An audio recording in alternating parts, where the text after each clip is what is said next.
Olá pessoal, tudo bem? Bom, sempre fazendo votos de que vocês estejam ótimos e que possamos aí dar continuidade aos estudos. Pessoal, o tema então dessa videoaula, as relações de trabalho no setor público. Vamos falar um pouquinho de recursos humanos aqui na área pública, tá bom? Muito bem. Então a gente começa aqui explicando um pouquinho o conceito de servidor público. Bom, o servidor público, antigamente era chamado de funcionário público, né? Por muitos anos foi funcionário, tanto que para algumas pessoas ainda é um funcionário público, né? Que fazia menção à ideia de função, né? Então ele exercia uma função pública, então funcionário público. A partir da Lei 8.112, então em 1990, né? Essa lei ela é sancionada em 1990. É a partir dessa legislação, né, da Lei 8.112, que você muda a expressão de funcionário para servidor. Então, passa a ser alguém que serve a população. Pode ter aí essa mudança, né, semântica pode parecer bobagem, mas não é. O funcionário, querendo ou não, ele exercia uma função, né, uma função que era pública, uma função que dizia respeito à administração pública. O servidor público, ele tem uma interpretação diferente em termos de entendimento da palavra, de significado da palavra. Então, o servidor público é aquele que serve, aquele que está a serviço do povo. Então, essa mudança, ela pode parecer pequena, mas não é. A ideia, de fato, é que o indivíduo que assume um cargo público, ele se veja não como alguém que exerce uma função para o povo, mas alguém que serve o povo. É uma diferença muito grande nesse sentido, tá bom? Tem pessoas que não gostam muito da ideia, né? Porque a palavra servidor também leva muito à ideia de servidão, né? E a gente sabe que a servidão, ela não é uma palavra agradável, né? Mas é a expressão que hoje nós utilizamos desde 1990, quando foi sancionada a Lei 8.112, tá bom? Bom, na legislação, então, surge a figura do servidor público, que pode ser civil, e aí, em contraponto ao civil, existe o militar. Então, o servidor público civil é aquele que não tem uma atividade relacionada às questões de segurança nacional, né? Ou às questões de segurança pública. Então, o servidor civil, ele é o servidor em geral, vamos dizer assim, né? É mais fácil a gente entender o que não é o servidor civil, que é o caso do servidor militar, que, diferente do civil, ele tem uma legislação muito específica, porque o trabalho dele é muito específico. E por lidar com as questões de segurança, né, segurança nacional, segurança pública, eles, evidentemente, têm um outro regramento, uma outra forma de funcionar, jornada de trabalho diferenciada, situações relacionadas a essa jornada de trabalho que são muito particulares. Então, a gente está falando aí de quem serve, né, o exército, a marinha, a aeronáutica, quem está na polícia militar. Então, esse tipo de servidor militar, ele tem uma função muito específica, né? Normalmente ele é o representante, né, do poder de polícia do Estado. Então, quando a gente fala do poder de polícia, né, o poder de coação que o Estado pode exercer sobre os membros que o compõem, né, sejam pessoas físicas, pessoas jurídicas, esse poder de polícia, ele se manifesta de forma concreta na figura desses servidores que nós classificamos como militares, tá bom? Eles ficam responsáveis pela segurança das pessoas, pela segurança da nação, pela segurança das fronteiras, enfim. O servidor militar, então, tem essa característica. Aqueles que não estão compreendidos nessa característica, ou seja, todos os demais, aí eles vão ser considerados servidores civis. E aqui, nessa apresentação, o meu enfoque vai ser o servidor civil. Tá? Então, tudo que eu for falar aqui das relações de trabalho, elas dizem respeito ao servidor civil. Primeiro porque é o mais comum, é o que mais atende às demandas do Estado, né? Então, quando a gente olha para o Estado, é óbvio, tem a questão da segurança, ela é importante, mas ela é uma parte bem pequena daquilo que o Estado representa em sua totalidade, né? E nós, né, cidadãos, nós nos relacionamos muito mais com os servidores civis do que com os militares. E eu espero que vocês pouco se relacionem com os servidores civis, né, no sentido de necessidade, né, necessito do trabalho no servidor militar, porque isso representaria um problema, né? Normalmente, quando se requer o serviço dos servidores públicos militares, normalmente nós estamos diante de uma dificuldade, de um problema, enfim, de uma situação que normalmente não é desejável, né? Já lá no caso do servidor civil, já não é tão assim, né? Como é o caso da educação. É desejável estudar, é desejável estar aqui aprendendo, então esse contato com o servidor civil da educação é muito bem-vindo, né? Bom, eu espero, eu espero que sim. Bom, e também os servidores públicos eles vão ser divididos três, nos três poderes, né? Nós sabemos aí que existem os três poderes da República, poder executivo, legislativo e judiciário, e nosso foco aqui será o executivo. Por quê? Novamente, é a grande maioria. Então, se nós olhássemos, né, a quantidade de servidores públicos que existem, a grande maioria ela se classificaria como civil do executivo, do poder executivo. Porque, efetivamente, quem presta o serviço, quem executa, né, as políticas públicas, quem atende a população, são os servidores públicos civis do poder executivo. Os servidores militares, como eu falei, também atendem a população, mas são situações bem particulares e, como eu falei, não desejáveis, né? Então, se for possível nunca ser atendido por eles, significa que você viveu muito bem, né? Não teve nenhum contratempo. Quando a gente pensa no servidor público do Poder Legislativo, ele é muito também específico. Ele normalmente assessora os trabalhos do Poder Legislativo. Então, é um grupo de servidores que atua exclusivamente em duas ações básicas, né, que é o assessoramento jurídico, legislativo, né, legal, né, legislativo não, legal.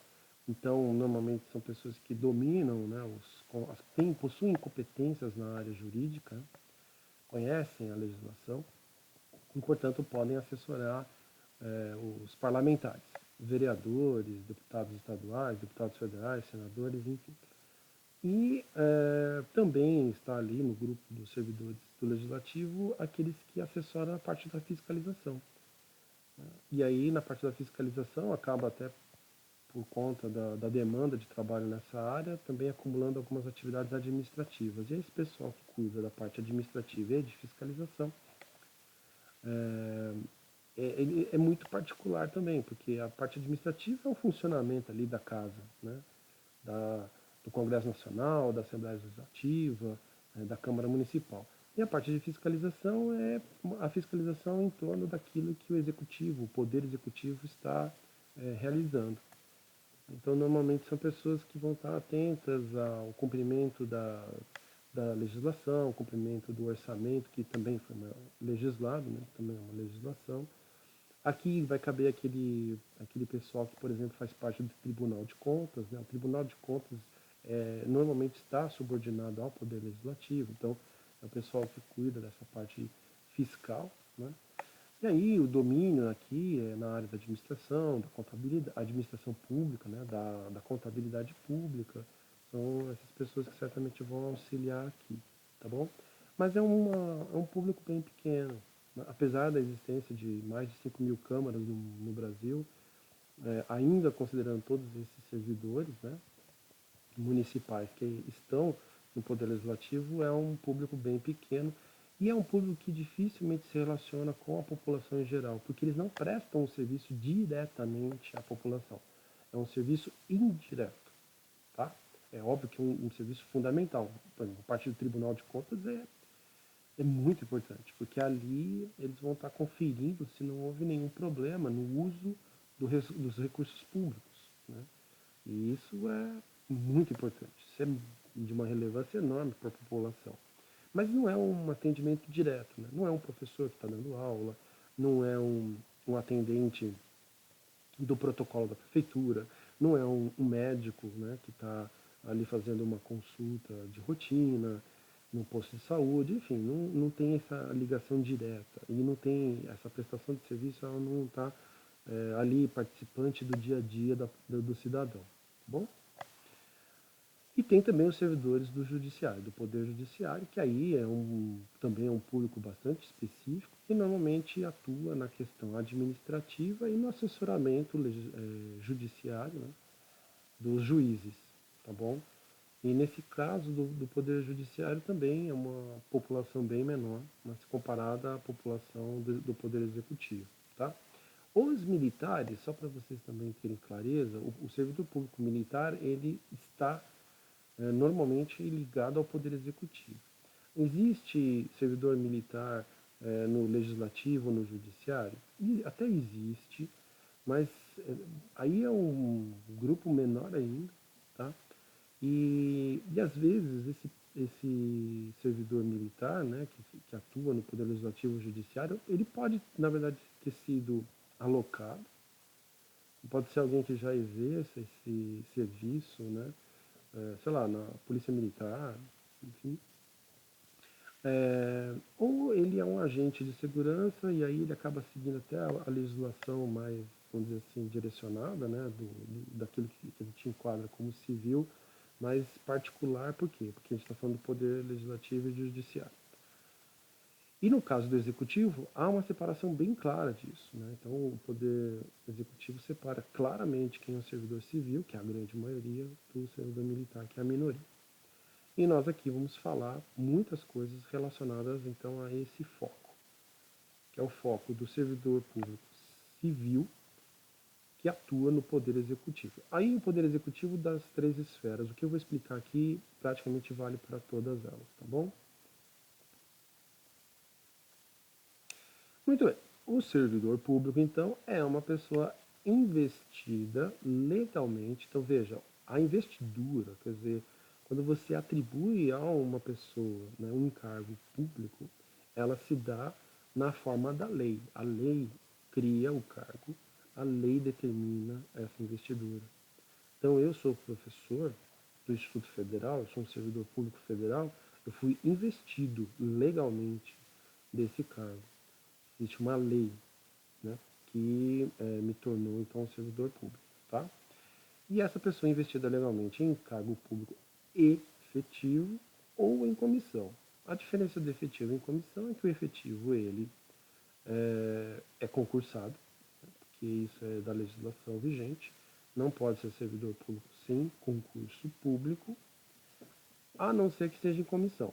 Só que aí a diferença entre o efetivo e a comissão é que o efetivo ele não está sujeito às determinações de governo. Ele é um servidor público do Estado. Então ele transcende as determinações ou as decisões de governo, de um mandato.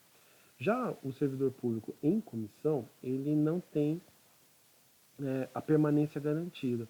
Ele permanece em comissão enquanto for do interesse da administração pública. E nesse caso, no interesse do mandatário, daquele que exerce o mandato.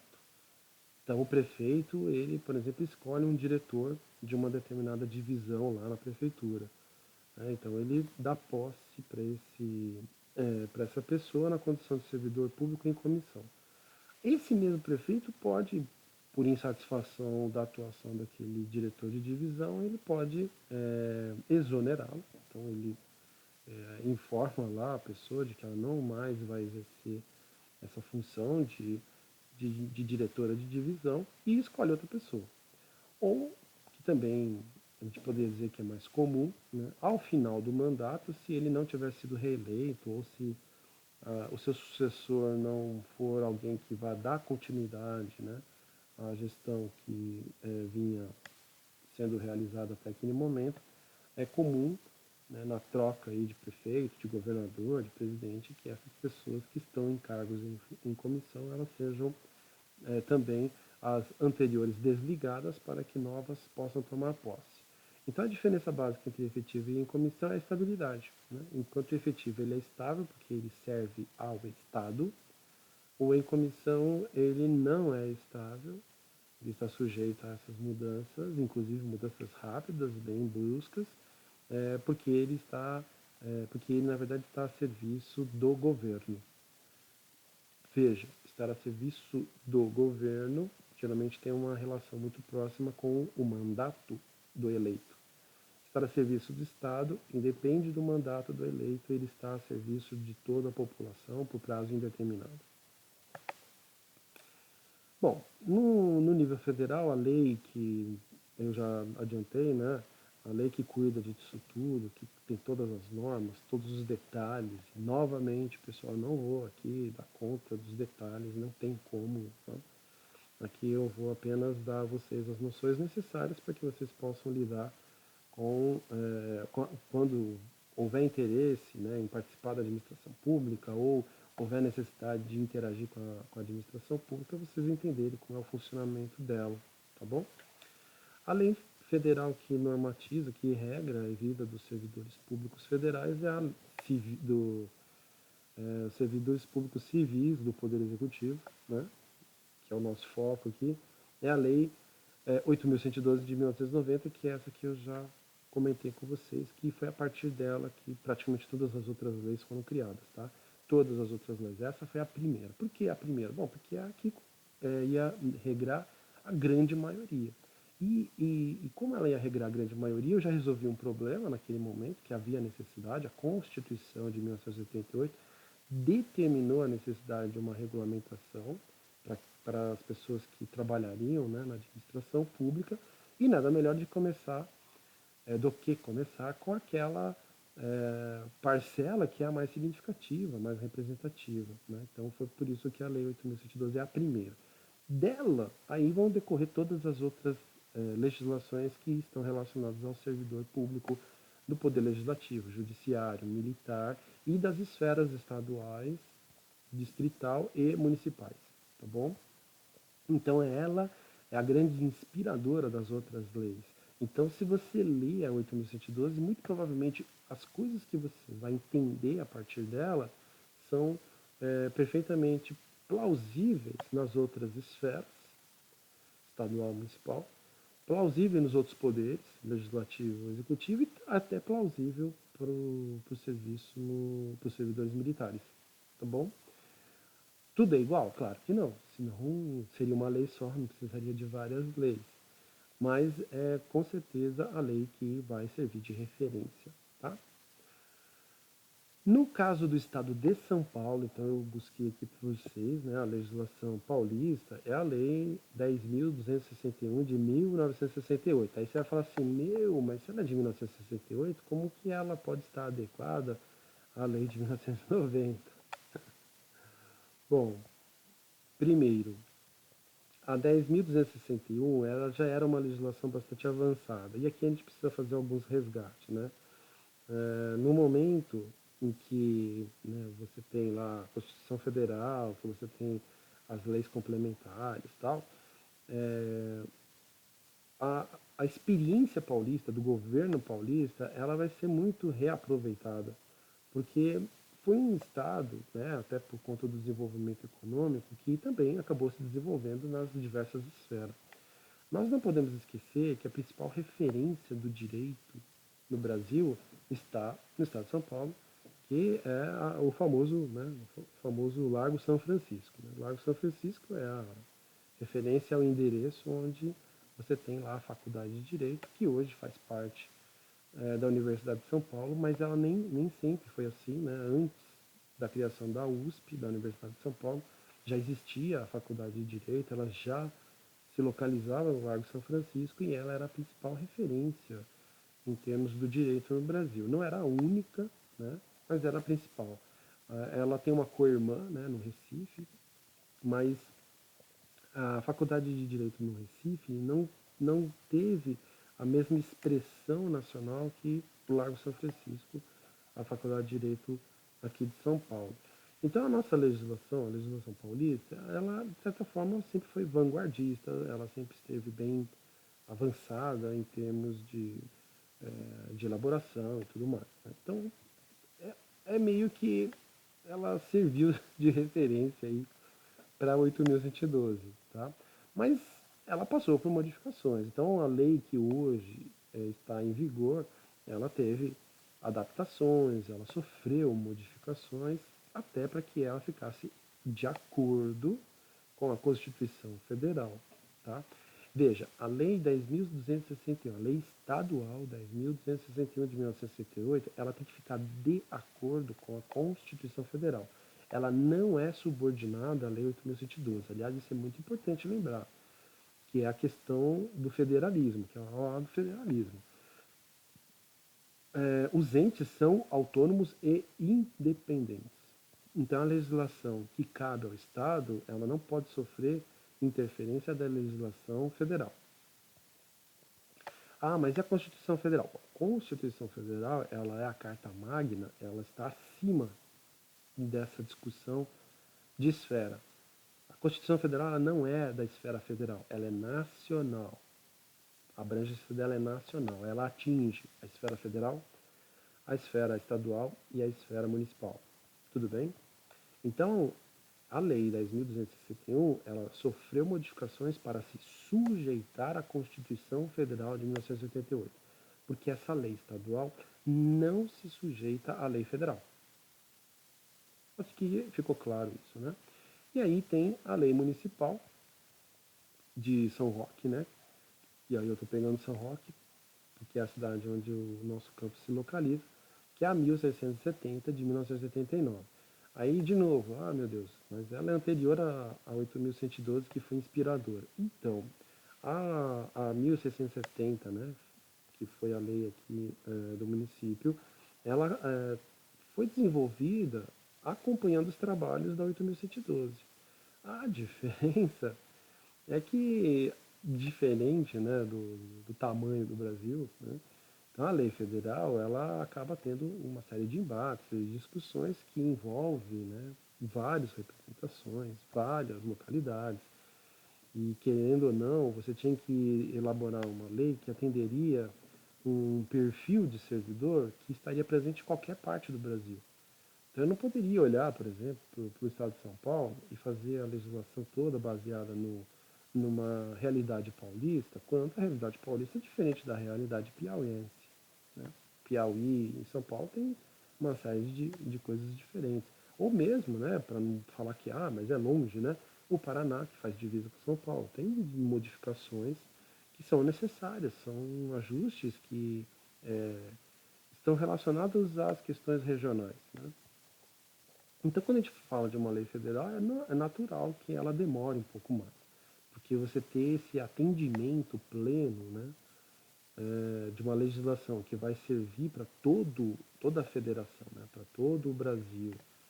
Então, ela não é uma legislação nacional, mas ela tem abrangência nacional, requer muito mais negociações, muito mais reflexões e muito mais ajustes. Diferente do município, né? Ainda mais em 1989, o município devia ser muito pequenininho, então fica muito mais fácil. Mas nada que vocês, observando a lei 1670, você olha para 8.112, vocês vão ver que tem muitas coisas parecidas, mas teve a vantagem de, por conta, né, da sua dimensão, do seu tamanho, a legislação municipal foi aprovada e sancionada antes. Tá? Agora, da mesma forma que a lei estadual, a lei municipal número 1670 não se sujeita, não está subordinada a 8.112. Por isso que não tem problema nenhum as datas dela serem diferentes, tá? Ela tem que se sujeitar, ela está subordinada à Constituição Federal.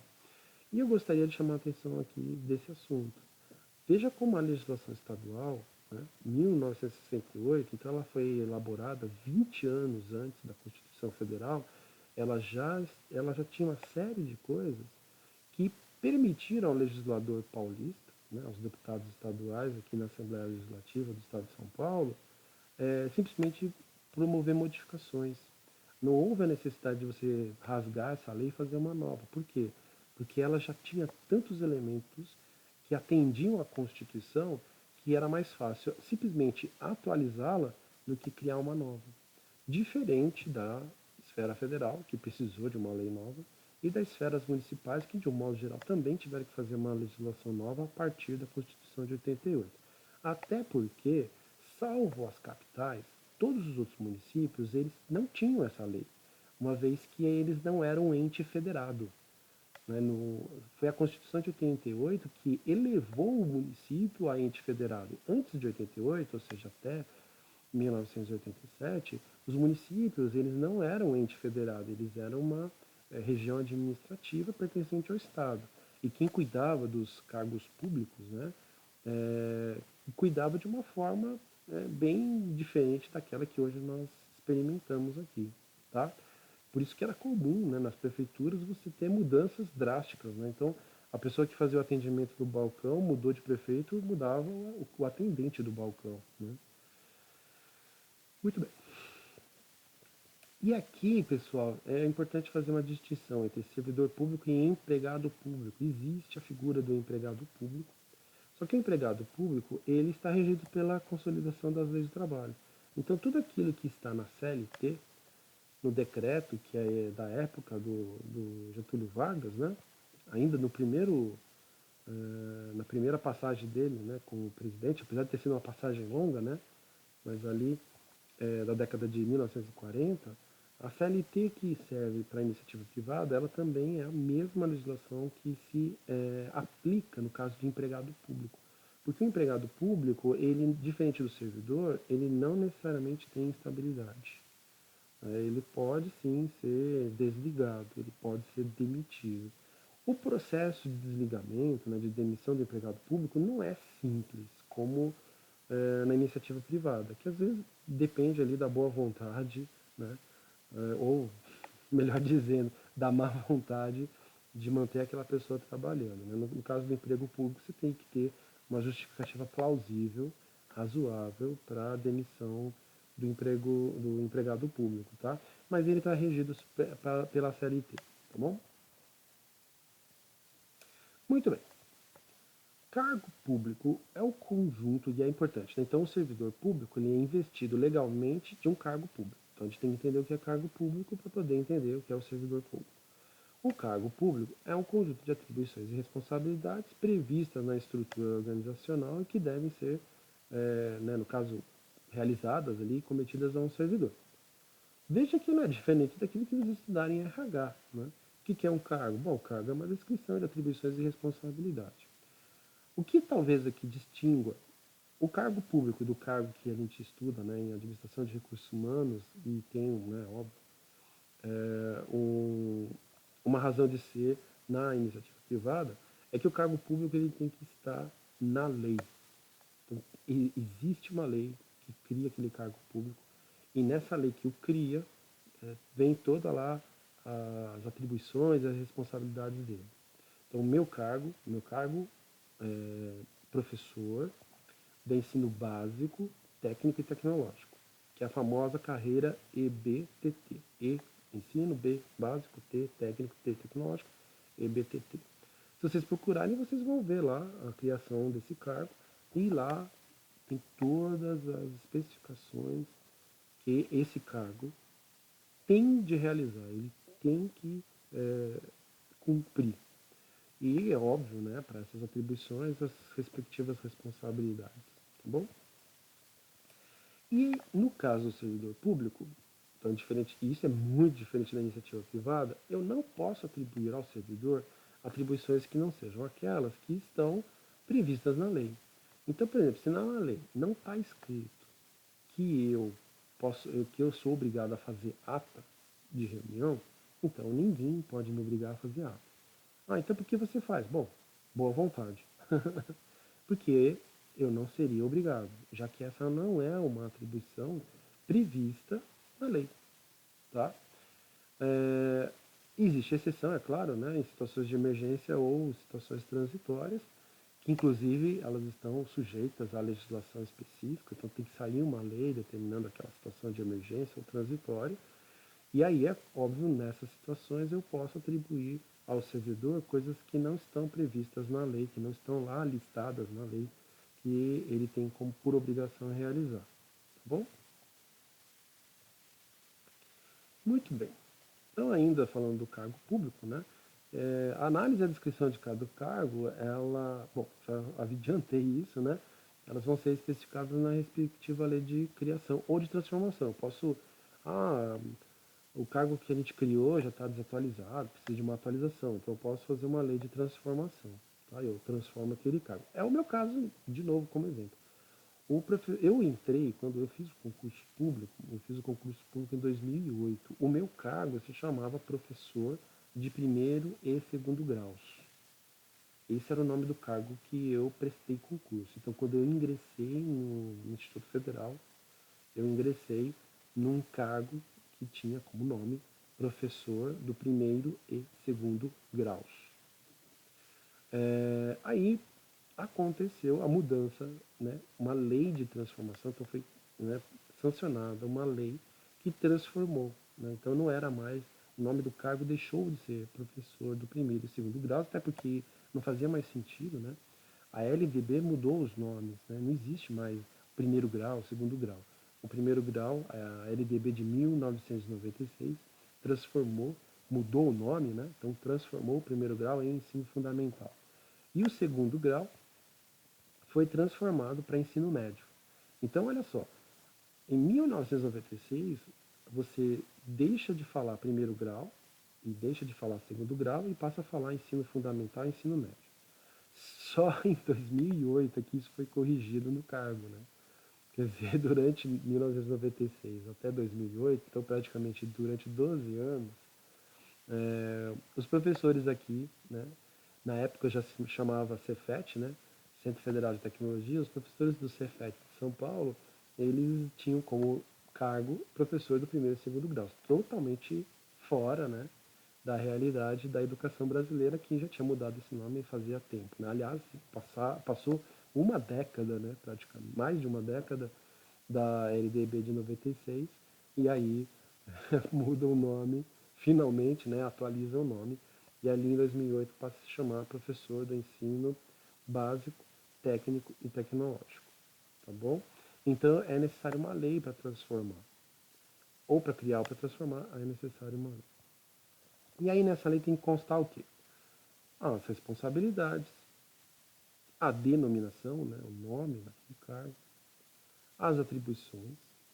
Professor, por que veio a responsabilidade antes de denominação? Porque primeiro eu faço uma descrição do que aquele cargo é responsável. Porque essas responsabilidades elas vão inclusive facilitar o entendimento do nome. Então eu explico, vamos dizer assim, as responsabilidades é a contextualização do que aquele servidor público vai ser responsável e, portanto, por meio dessa contextualização eu consigo dar nome. Tá? Então, responsabilidades, denominação, nome do cargo, as atribuições, aí eu tenho uma lista um pouquinho mais detalhada, e é detalhada mesmo, tá, gente? Aqui a gente vai depois fazer algumas reflexões, mas a princípio essas atribuições, elas podem engessar um pouco, né? E no mundo que nós vivemos hoje, né, cheio de incertezas, ambiguidades, enfim, é, é bem complicado você seguir à risca isso. Porque, por exemplo, imagina, na minha atribuição não tem, né, eu usar o meu computador, a minha eletricidade, a minha internet, para eu ficar fazendo videoaula. Né? Então, eu poderia dizer que isso aqui está totalmente fora das atribuições. Ah, mas a gente está numa situação de emergência. É verdade, inclusive tem uma legislação que diz que nós estamos em situação de emergência. Então eu poderia fazer esse tipo de atribuição, né, excepcionalmente. Mas em situações normais eu não poderia, né? Por quê? Porque não está explícito lá, né? E aí, o que a gente faz? Bom, a gente tem que usar outras legislações, né? Então, por exemplo, por que a gente já prevê, né, no nosso curso do bacharelado, uma parte dele em educação à distância? Bom, porque existe uma portaria do MEC que autoriza, né? E aí, como ela autoriza, eu, como sou professor de uma carreira do MEC, eu posso fazer, tá? Mas, enfim, a gente tem aí algumas coisas que a gente tem que tomar cuidado, porque as atribuições elas acabam se tornando, em algumas situações, um elemento de rigidez. Né? E como há pouca flexibilidade, isso pode complicar o funcionamento, né, do dia a dia, ali, do cotidiano, de um órgão público. Bom, também tem que estar descrito lá a habilitação, então, para aquela atribuição, para aquela denominação, para aquelas responsabilidades, exige-se ensino superior, ensino médio, às vezes eu tenho que ser específico, né? Eu não vou fazer concurso público para médico e permitir que uma pessoa que nunca cursou medicina seja, primeiro, participe, né? Muito menos seja aprovado, tá bom? Então eu também faço detalhamento da habilitação, né? Dos requisitos qualificativos, seriam assim outras, além da, da formação, vamos dizer assim, que outras coisas podem ser requeridas. Né? Então, por exemplo, o motorista. É requerido do motorista a carteira nacional de habilitação. Quer dizer, ele não pode ser motorista só com o ensino médio, que o habilitaria. Né? Ah, ele está habilitado, ele tem ensino médio. Ah, mas não basta o ter o ensino médio, ele também precisa ter a carteira nacional de habilitação. Qualquer uma? Não, aí provavelmente dependendo para o que ele vai dirigir, né, eu vou exigir lá uma categoria D, uma categoria B, sei lá. Aí vai variar dependendo daquilo que para o qual ele vai realmente atuar. Né? Condições para o provimento. Aqui é o seguinte. Bom, eu posso abrir concurso à torta e direito? Ah, eu quero abrir um concurso. Não, existem algumas condições que são exigidas. Né? Então, por exemplo, para professor, existem quantitativos que são determinados por unidade, no caso de cada campus, né, por exemplo. No nosso caso aqui são previstos 70 professores, mas eu tenho que preencher os 70 professores? Não. Eu tenho algumas condições. Aqui no nosso caso, geralmente a relação é o 1:20, que a gente mais ou menos usa. Né? Então, quando eu tiver uma perspectiva de alunos, né, aí eu pego esses alunos, divido por 20, aí eu tenho mais ou menos uma ideia daquilo que eu teria de ter de professor.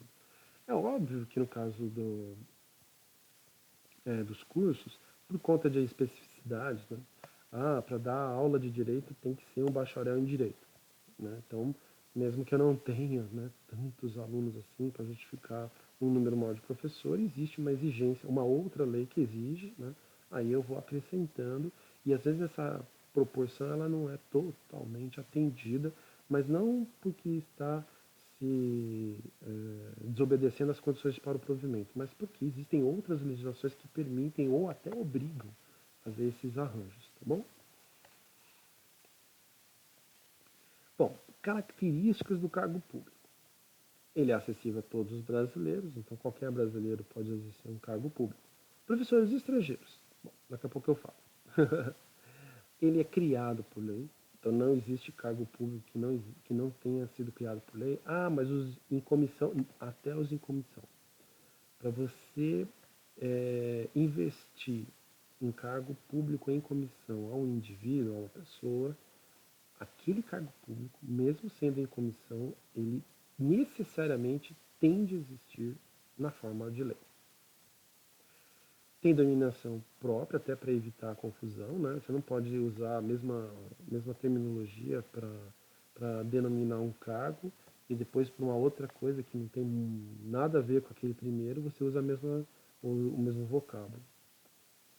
Seu vencimento é pago pelos cofres públicos e o valor é fixado em lei. Então, o salário do professor está lá na lei. Né? Se você pegar a lei que criou na carreira EBTT, lá nos anexos tem os valores que são pagos, então é fixado em lei.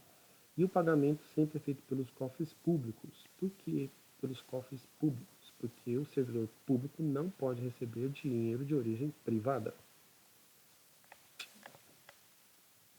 Seu provimento pode ser em caráter efetivo em comissão, eu já expliquei isso, né? O efetivo é o concursado, que vai ter prazo indeterminado, né? Normalmente sustentado pela estabilidade, que eu também vou falar daqui a pouco.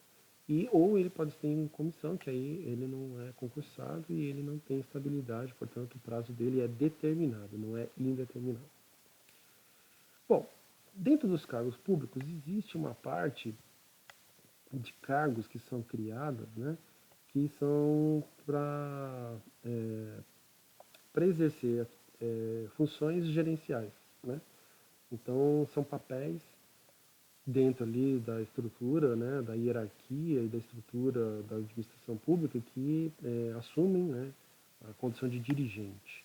Então, são os gestores públicos. E nessas condições, nós temos na legislação dois tipos, já vou colocar outro tipo aqui, dois tipos de cargos para esse tipo de posição gerencial, né, para o exercício desse papel de dirigente nas organizações públicas.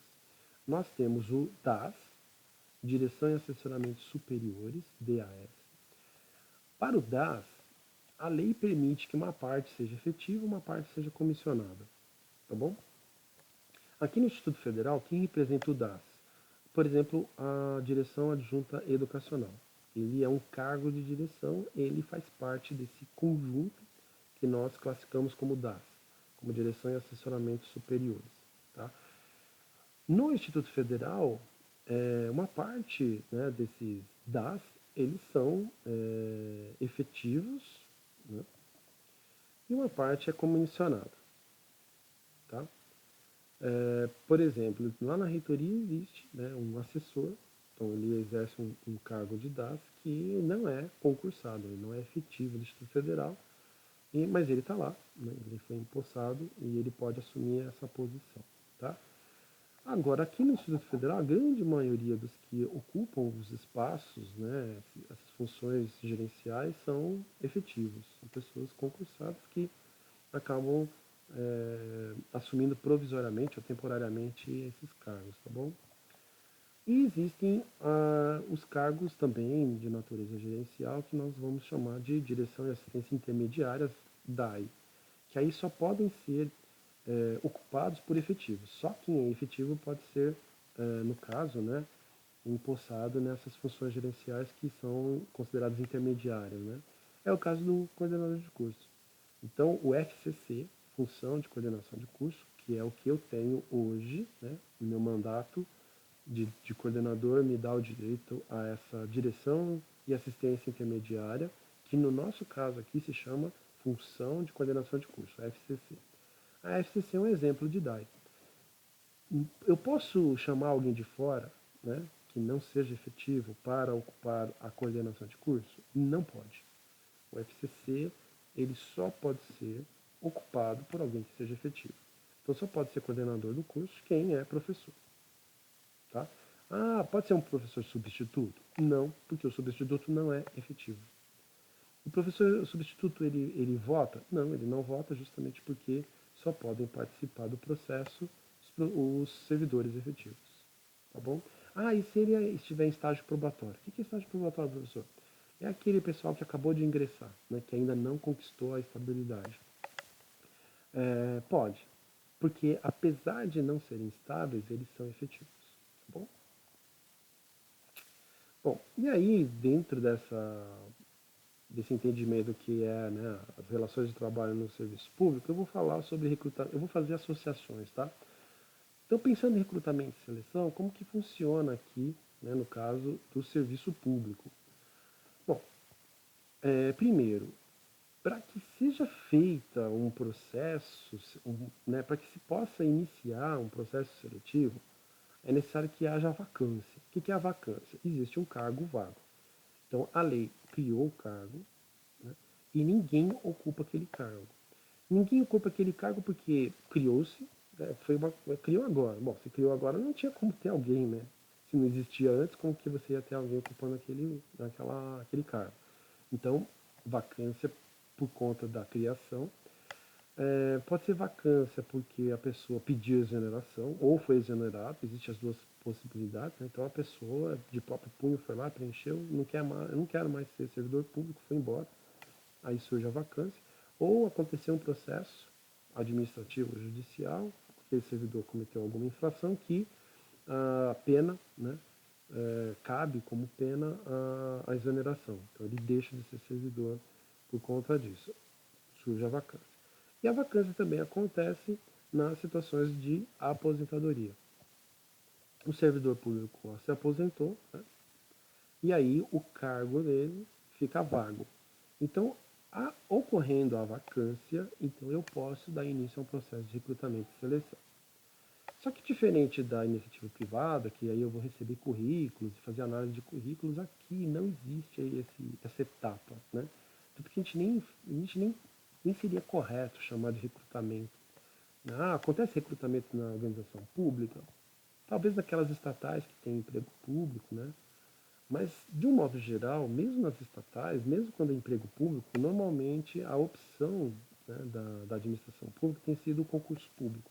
Então não há um recrutamento, há direto, né, de cara, né, um processo seletivo que começa com um edital que vai fazer uma chamada pública de pessoas que tenham, né, condições de atender os pré-requisitos para aquele cargo e, portanto, essas pessoas podem se candidatar se inscrevendo num concurso público. Aí o concurso público, como vocês têm mais ou menos ideia, você tem normalmente várias etapas. Pelo menos duas, mas pode ter mais, tá?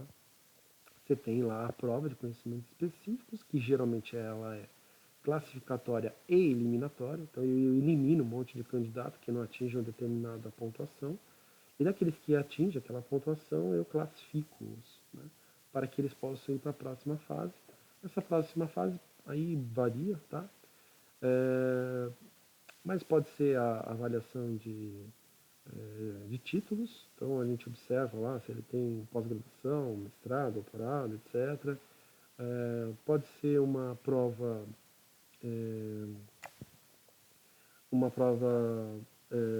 muito específica, por exemplo, no caso de professor, nós temos que fazer uma aula, né, uma aula-teste, que nós chamamos de prova didática. E tem uma situação em que acontece de você passar por um curso. Então você passou na prova de conhecimentos específicos, você vai ter um prazo, né, que você recebe uma espécie de bolsa, né, durante esse prazo em que você faz um curso.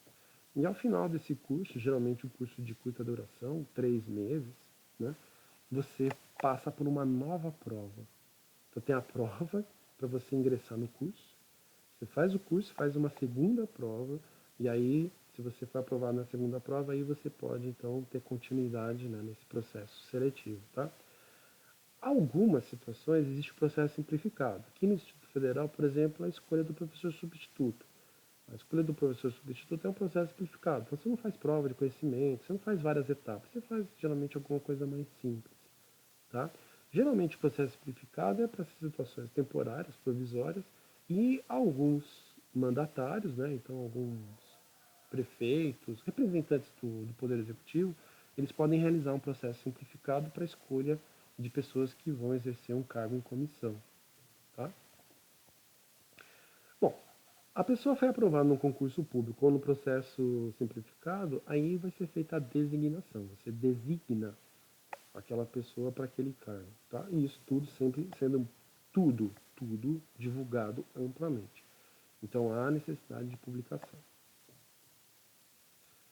O concurso público, né, vamos aqui rapidinho, algumas características dele, né, exigência da nacionalidade, né, o concurso público geralmente destinado aos brasileiros, é, obri, é obrigatório que os direitos políticos estejam em pleno gozo, então não pode ter nenhuma pendência com a justiça eleitoral, por exemplo. Ah, as obrigações militares e eleitorais, todas cumpridas. Então, quando eu falei dos direitos políticos ali, por exemplo, a pessoa que ficou inelegível, ela teve problema com o Tribunal Superior Eleitoral e ficou inelegível. Mas não é o caso, por exemplo, do eleitor, né? Ele não tem como se tornar inelegível sem não exercer nenhum cargo político, mas ele pode estar em débito em dívida com o tribunal eleitoral porque ele não votou e não justificou o voto dele. Então ele não cumpriu a obrigação eleitoral, ele não pode prestar concurso, tá? Para os meninos, né, as meninas não têm esse problema, para os meninos também tem que estar com as obrigações militares cumpridas, né? Mesmo que seja lá a dispensa de incorporação, mas você precisa estar com as obrigações militares em ordem. Bom, isso é óbvio, né? Na legislação há uma exigência de habilitação, então tem que ter um nível de escolaridade adequado. Tem que ser maior de 18 anos, menores de 18 anos não podem prestar concurso público. E há uma obrigação de aptidão física e mental, tanto que você pode ser impedido da investidura do cargo público se a sua saúde, né, física ou mental, ela for incompatível com o exercício da atividade, né, que aquele cargo público exige, tá? Ah, professor, então se eu for diabético eu corro risco de não ser empossado? Não.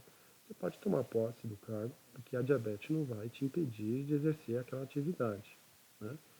Mas, né, por exemplo, você pode ter algum tipo de limitação motora, né? E o cargo exige plenas condições motoras para que aquela atividade seja realizada, né? É óbvio que aqui, pessoal, normalmente, né, quando você faz, né, o processo no concurso público, você já deixa claro para a pessoa, olha, para você assumir esse cargo público, você tem que ter condições físicas, né? Porque há uma exigência da atividade, as tarefas são braçais, enfim, sei lá. Então, espera-se, né, que as pessoas tenham um bom senso e não se candidatem por uma coisa que elas não têm como dar conta, né?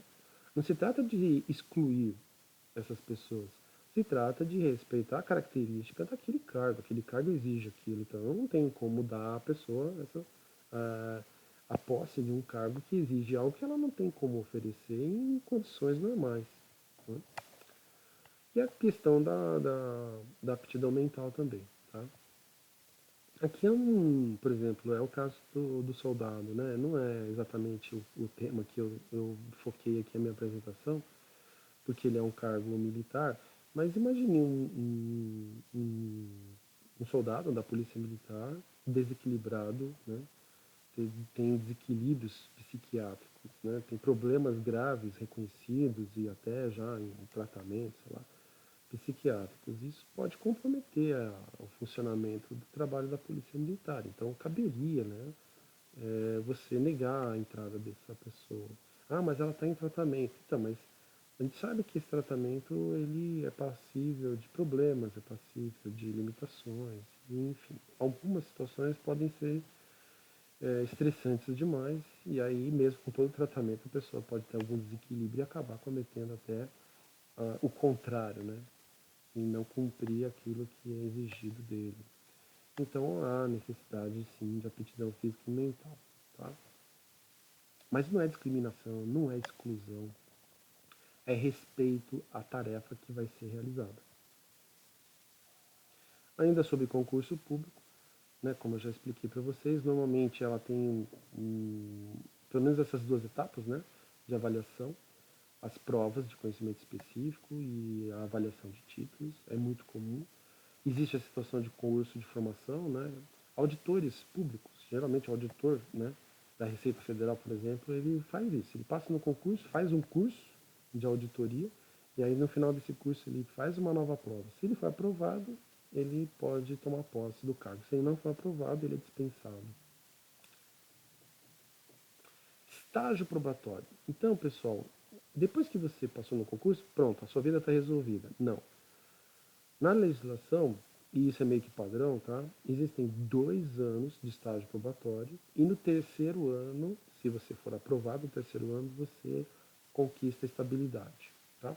Então, geralmente o pessoal fala que estágio probatório são 3 anos, mas a rigor, né, se você seguir a risca a legislação, o primeiro ano é estágio probatório, o segundo ano é estágio probatório, o terceiro ano é a aprovação para estabilidade, tá?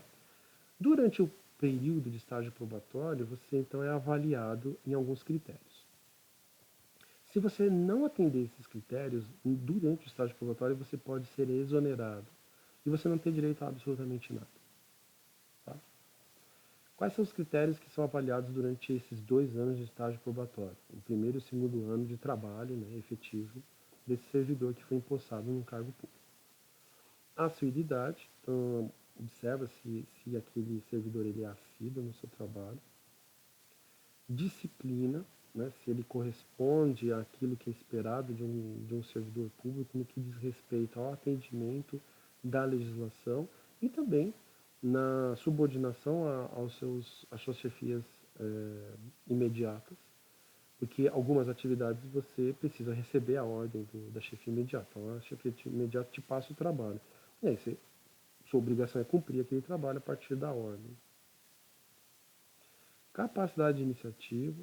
Então, observa se o servidor ele se predispõe a resolver os problemas, sem que haja necessidade de alguém mandá-lo a fazer aquilo. Até porque é obrigação dele. Se nas atribuições dele ele tem que resolver determinados problemas, então se espera que ninguém dê a ordem para ele, que ele não haja necessidade do chefe dele falar, olha, você tem que cumprir com a sua obrigação. Né? Bom, se é sua obrigação, tome a iniciativa de cumpri-la, né? Sem que ninguém dê a ordem para você fazê-lo.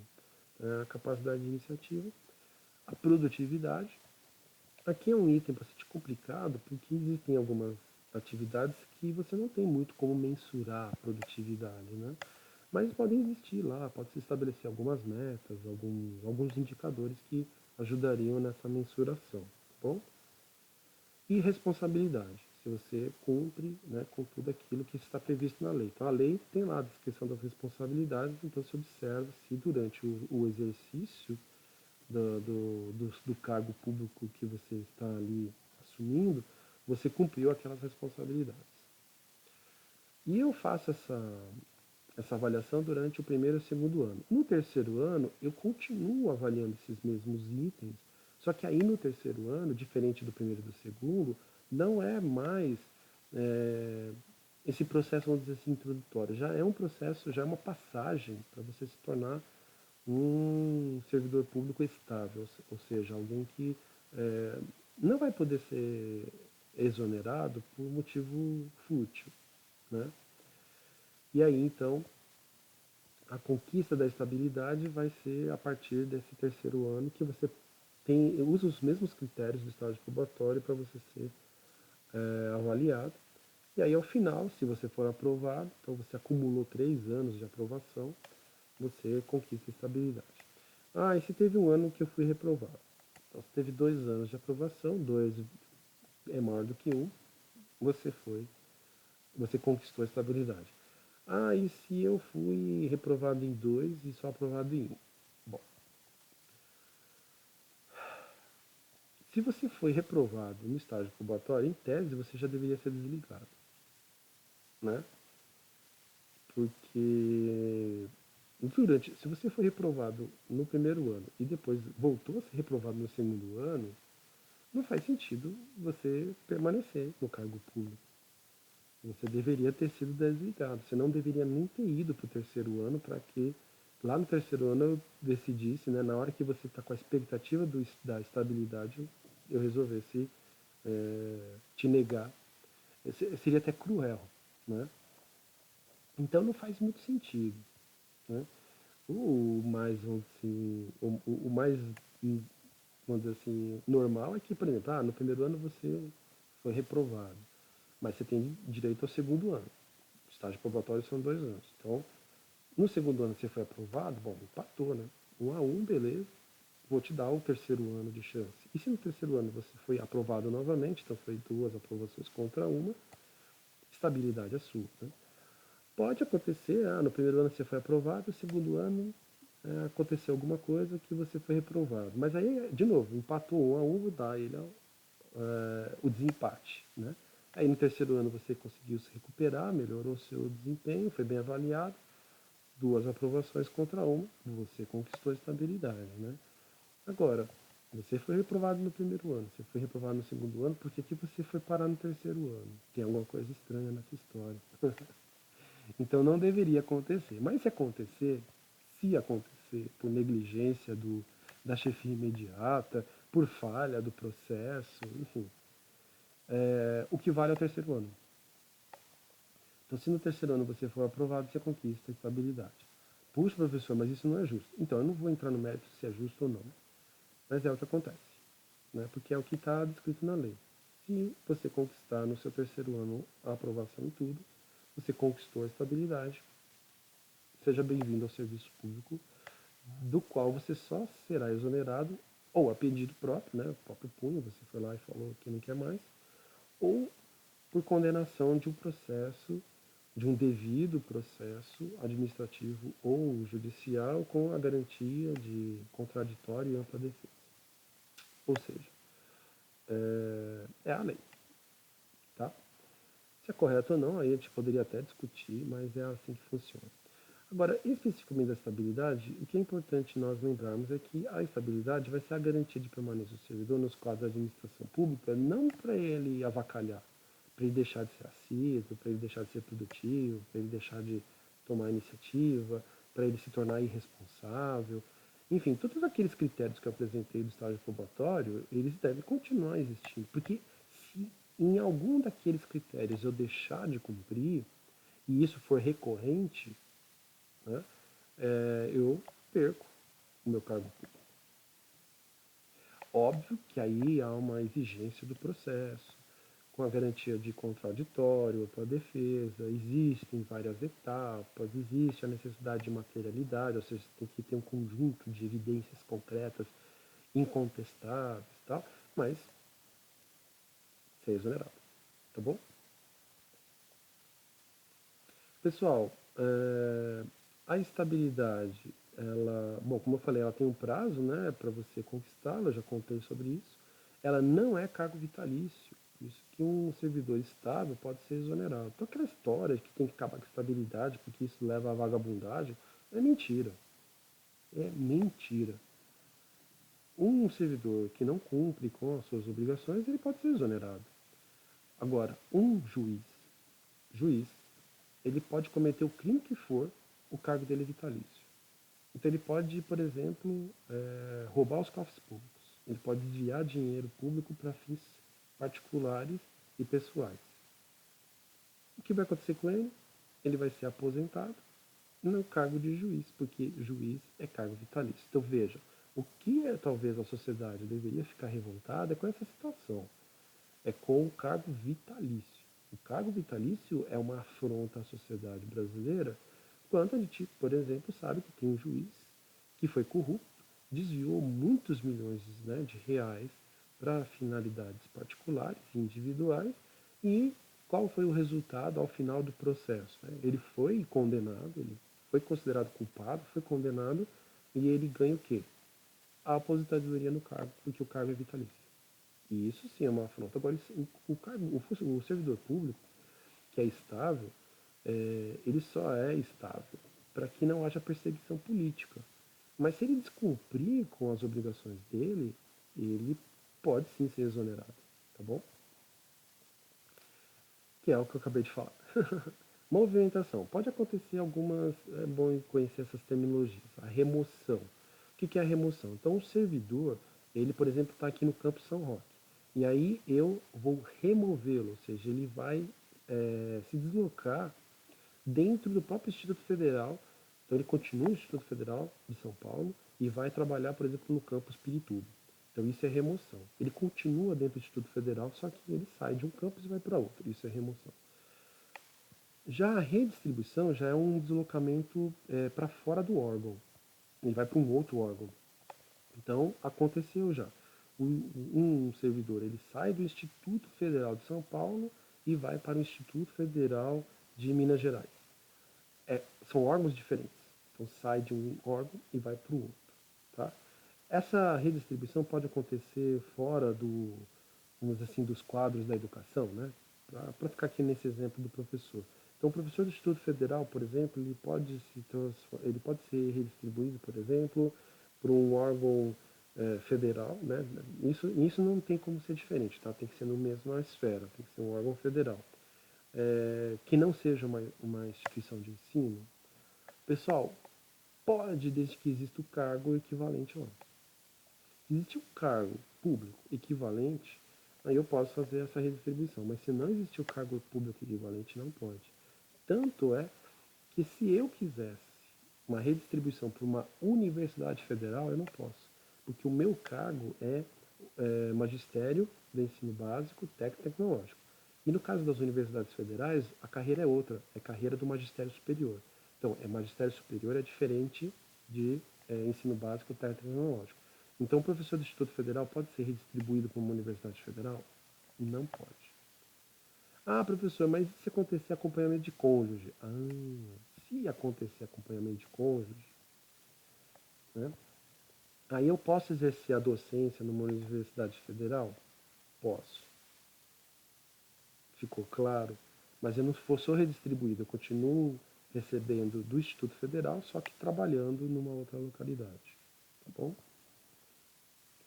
Acontece na movimentação um caso muito clássico que são os afastamentos. Existem diversos tipos de afastamento, como por exemplo afastamento por mandato eletivo. Então eu me candidatei a vereador, fui eleito. Posso me afastar? Posso. Posso continuar lecionando? Também posso. Aí vai ser uma decisão muito pessoal. No caso de vereador. Mas se eu for eleito prefeito, deputado estadual, deputado federal, senador, governador ou presidente, eu tenho obrigatoriamente que me afastar. E aí a instituição tem direito a um substituto. Pode contratar um substituto enquanto eu estiver no exercício do meu mandato. Tá? Só no caso do vereador é que existe a possibilidade de eu optar e continuar fazendo as duas coisas. E existem as concessões. Então pode acontecer, por exemplo, eu ser convidado para ser secretário adjunto da Fazenda Estadual. Pode acontecer isso? Ah, mas é estadual, não tem problema. Se é um cargo de confiança e o governador entende que eu tenho as competências necessárias para ocupar aquele cargo de confiança, eu posso ser concedido, tá? E aí eu vou lá e exerço esse papel. Eu não perco meu cargo aqui, eu continuo sendo professor do Instituto Federal, mas provisoriamente eu estarei atuando naquela secretaria, tá? Remuneração, nós não chamamos de salário, nós chamamos de vencimentos, tá bom? E existem, além do valor principal que é pago para cada servidor público, existem indenizações, só que elas não são incorporadas, então para efeito de aposentadoria elas não entram na conta. Tá? Existem as gratificações adicionais, e aí elas podem ser incorporadas, vai depender da legislação, e aí vai variar, gente, não tem como eu dar uma regra geral para vocês. Eu vou dar um exemplo. Por exemplo, nós, professores da carreira EBTT, além do vencimento, para fins de aposentadoria, nós incorporamos a gratificação por titulação. Então, existe uma gratificação pela titulação. Então, tem um valor para especialista, tem um valor para mestre e tem um valor para doutor. Esse valor que segue essa classificação baseada no título que o professor tem, no maior título que o professor tem, esse valor ele é recebido mensalmente pelo professor, então se soma aos vencimentos, e essa gratificação por titulação ela é incorporada. Então, para fins de aposentadoria, então quando eu me aposentar, eu farei jus ao valor equivalente do vencimento e ao valor equivalente da gratificação por titulação. Isso funciona para todas as gratificações? Não. Por exemplo, eu de novo. O FCC, a Função de Coordenação de Curso, me dá uma gratificação para o exercício desse cargo de direção e assessoramento intermediário. Eu incorporo isso no meu salário? Não, esse não é incorporado. Então, eu não posso, quando eu me aposentar, reclamar que esse valor não foi considerado na hora de fazer o cálculo do valor que eu farei jus na minha aposentadoria. Tá bom? Bom, nós temos um grande desafio, talvez, aí da administração pública, é esse problema do crescimento da folha de pagamento versus a arrecadação. A folha de pagamento ela é fixa, né? E se você corrige, por exemplo, pela inflação, ela tem um crescimento em virtude da correção da inflação, se acontecer a correção. Porque é importante destacar para vocês que nós, por exemplo, da esfera federal, já estamos há 6 anos sem correção inflacionária. Então já há 6 anos o nosso salário não tem correção. Muito menos aumento, né? Se não tem correção inflacionária, vai falar em aumento real, não faz nem sentido, né? Mas a gente sabe que a arrecadação ela é muito variável, né? Diferente da folha de pagamento, que é um valor fixo, a arrecadação ela não é fixa e ela pode variar dependendo do ciclo econômico, dependendo da dinâmica da economia, né? Então existe mesmo essa dificuldade para a administração pública de fazer esse equilíbrio e equalizar essas despesas em virtude da incerteza da receita. Né?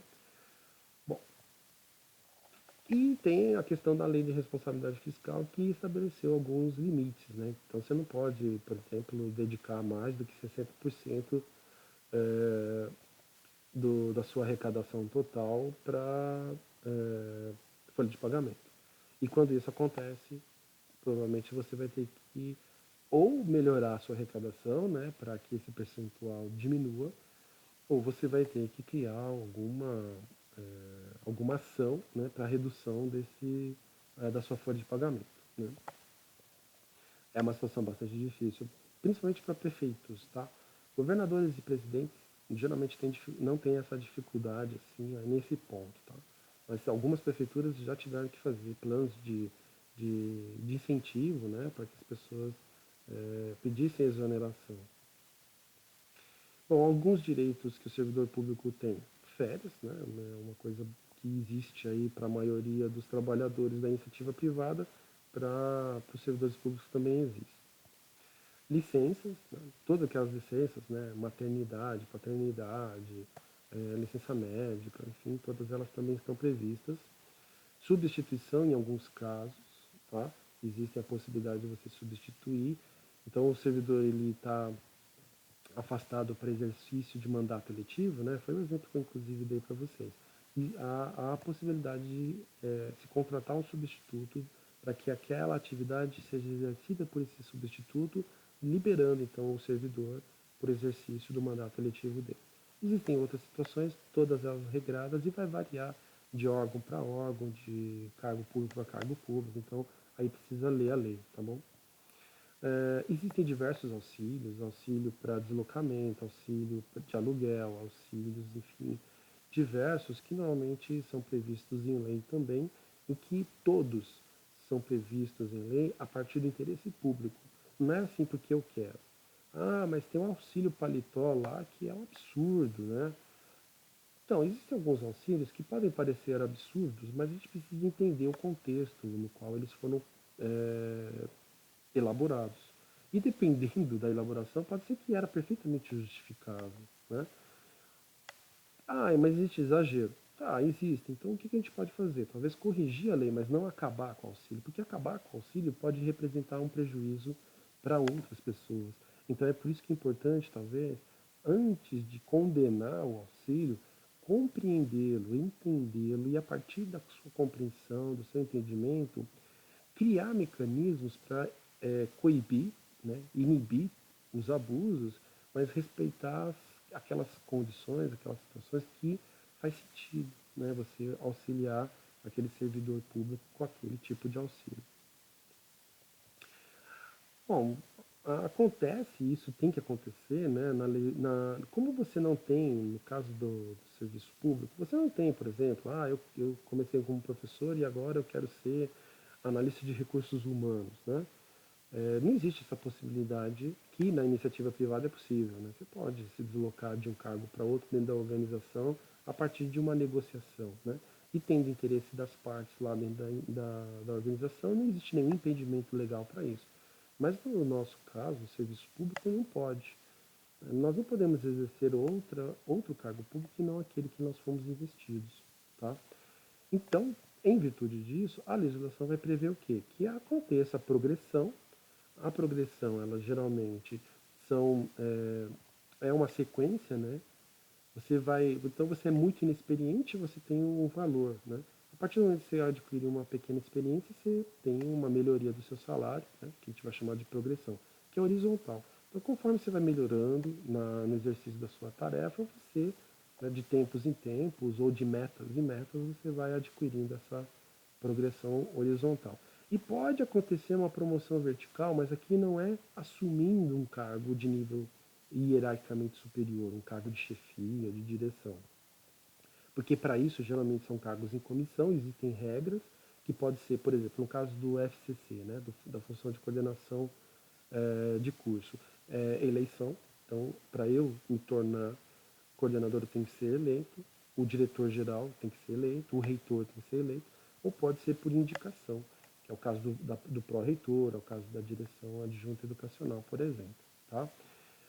Eu não estou me referindo a esse tipo de promoção porque não é promoção nesse caso, porque você não incorpora essas coisas. Isso é um bônus, mas não é, para títulos de aposentadoria não é contabilizado, tá?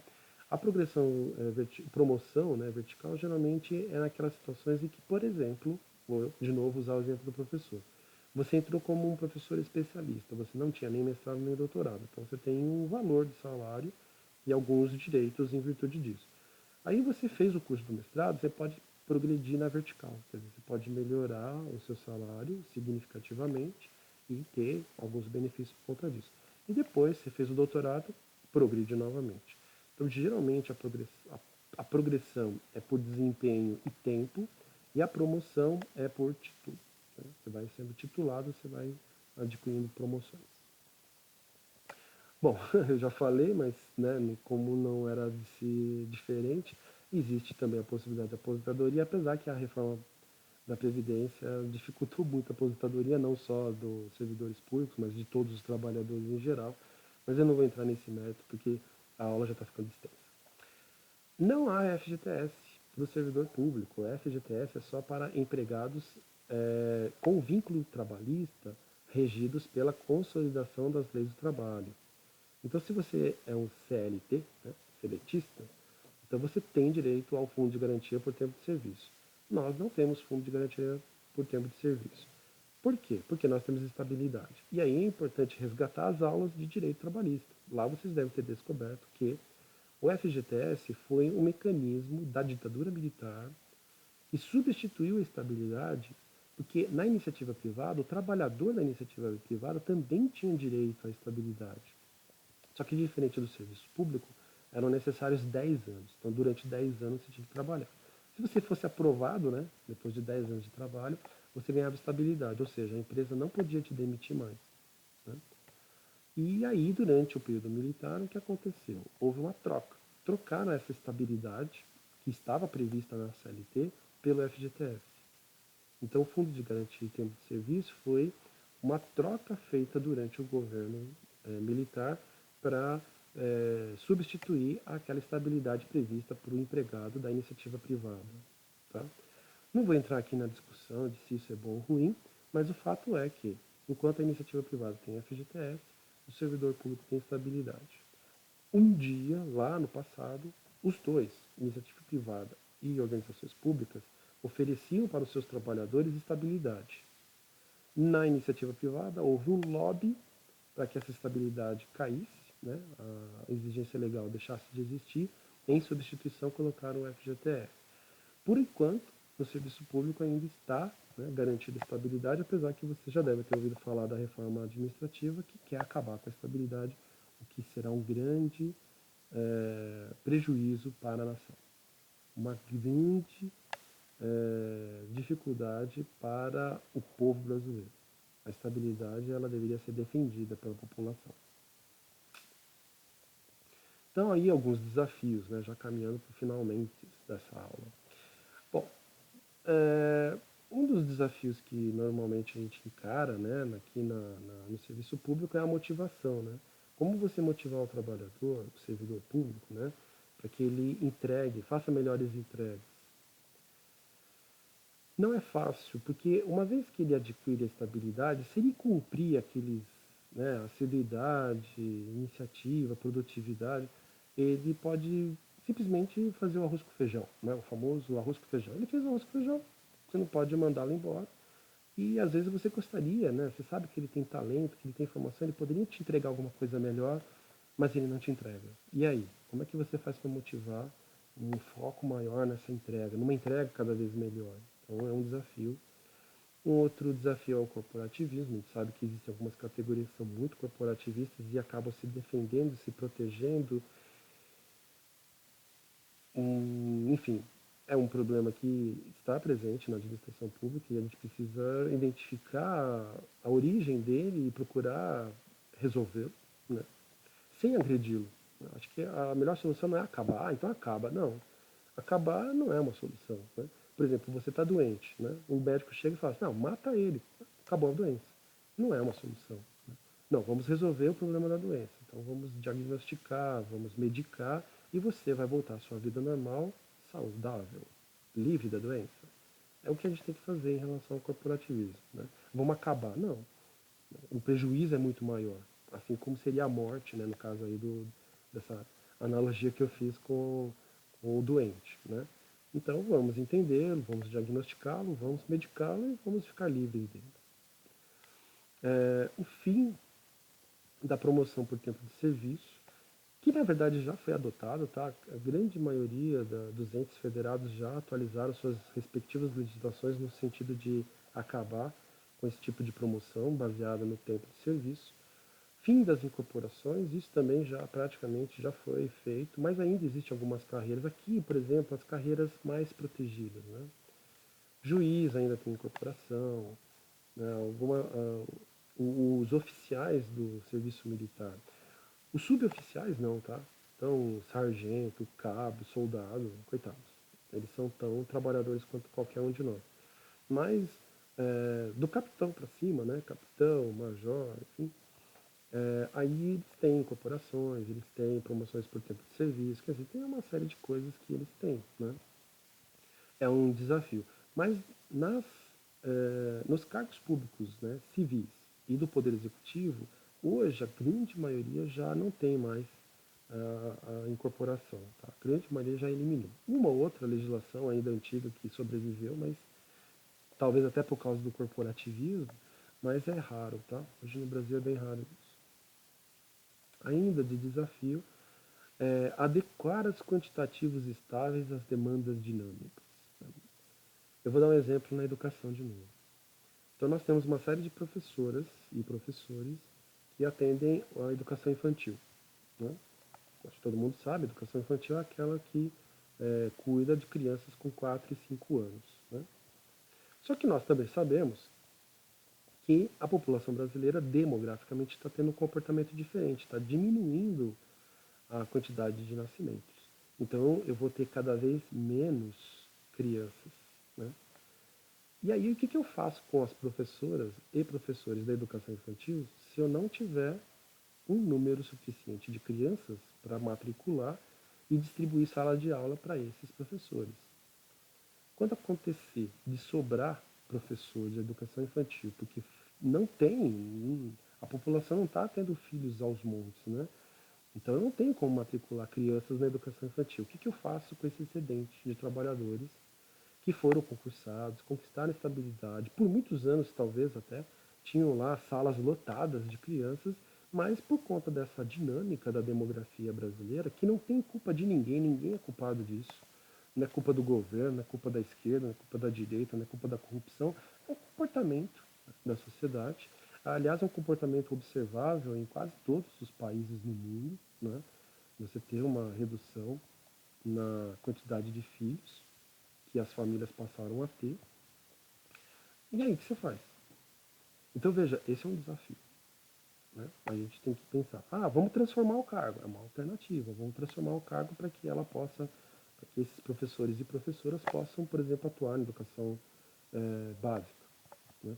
E aí, quando eu falo básica, eles podem atuar tanto no fundamental quanto no médio. Porque, por exemplo, no ensino médio, há um grande desafio. A nossa população, a maioria, mais de 60% da nossa população não concluiu o ensino médio. Então, se por um lado a educação infantil está diminuindo a necessidade, por outro lado você tem uma enorme, você tem um déficit gigantesco no ensino médio. Então, de repente, eu faço a transformação, né?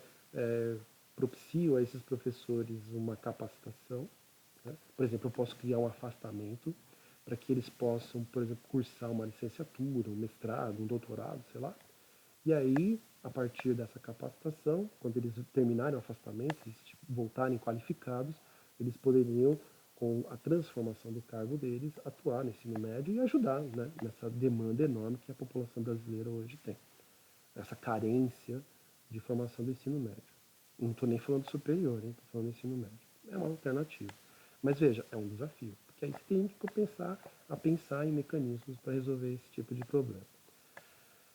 Também, né, uma alternativa, além das adequações que eu estou me referindo na legislação, você pode também usar a tecnologia da informação e comunicação, e isso pode ser bastante útil para algumas atividades, né? Você pode usar a terceirização. Aí a terceirização é naqueles casos em que você está faltando, né? Está faltando professor para o ensino médio. O que eu posso fazer? Eu posso criar um mecanismo, né? Por exemplo, permitir que uma organização social, ela devidamente qualificada, habilitada e tudo mais, ela preste serviços educacionais para o município, por exemplo, ou para o estado, e supra aquela demanda, né, localizada. Professor de ensino fundamental 2, professor de ensino médio. Eu também tenho um problema de adequar o qualitativo, né? E aqui esse vai ser um desafio gigantesco, porque lá na legislação não exige que eu domine tecnologia da informação, né? E agora eu estou aqui, tendo que virar um youtuber. Como que eu faço para fazer, né, essa inovação chegar no serviço público? Como que eu inovo a administração pública, né? E não tem como eu inovar a administração pública se eu também não inovar os cargos públicos. Então eu vou ter que adequar esses cargos, né? Provavelmente de novo transformar esses cargos, mas eu tenho que fazer um processo em que eu faça com que os servidores também assumam, né, esse compromisso. E aí, como é que eu motivo isso? Ou como é que eu faço essa mudança, como que essa mudança de realidade, né, do todo, né, ela seja incorporada de forma adequada? Então, eu posso pensar em transformar os cargos para cargos amplos, é uma alternativa. Posso pensar em carreira em Y, mas aí eu tenho que regrar, é um pouco mais difícil, tá? Porque de repente eu penso em duas alternativas e aí surge uma terceira, né? Aí uma carreira em Y com defeito. E aí, né? Como é que você faz isso? Ah, vai ajustando a lei a cada instante. Então é importante pensar. Cargos amplos é mais fácil do que carreira em Y. O problema da folha de pagamento, principalmente por causa da aposentadoria crescente e dessa característica demográfica que eu comentei agora das crianças, né? Porque na outra ponta, por um outro lado, você tem um aumento considerável da população idosa. E aí, como é que você faz para equilibrar as contas, né? E dar continuidade no pagamento dessas aposentadorias de uma população que é crescente e que tem vivido mais anos? Por isso que surgiu a reforma da Previdência. É a única alternativa? É uma. Né? É a melhor? Não. Não é, desculpa. Existiam alternativas melhores, mas é uma saída, por exemplo. E o tamanho do Estado, que aí é um debate polêmico e tal. Só que como essa videoaula já está muito extensa, eu não vou falar disso hoje. Falo naquela última aula, quando eu for fazer a comparação do Estado e das relações do Estado com o mundo privado. Bom, pessoal, as referências que eu mais utilizei foram as leis da lei, né? As legislações que estão aí descritas, tá bom? Nosso próximo tema vai ser políticas públicas. Pessoal, tendo dúvidas, por favor, escrevam lá no fórum de dúvidas. E sim, essa aula também motivará aí mais um, né? Mais uma avaliação continuada para vocês, tá bom? Então, por favor, fiquem atentos para a realização dela. Pessoal, muito obrigado. Desculpa, esse foi com certeza a videoaula mais extensa. Podia ter dividido em duas, até podia, mas eu acabei me empolgando. E fica então para vocês aí, né? Faz aí, vou assistir até metade, depois eu assisto a outra metade, enfim, vou deixar essa para vocês resolverem, tá bom? Muito obrigado, obrigado pela compreensão, obrigado pela paciência e bons estudos para todos vocês. Continuem se cuidando, tá bom? Até a próxima.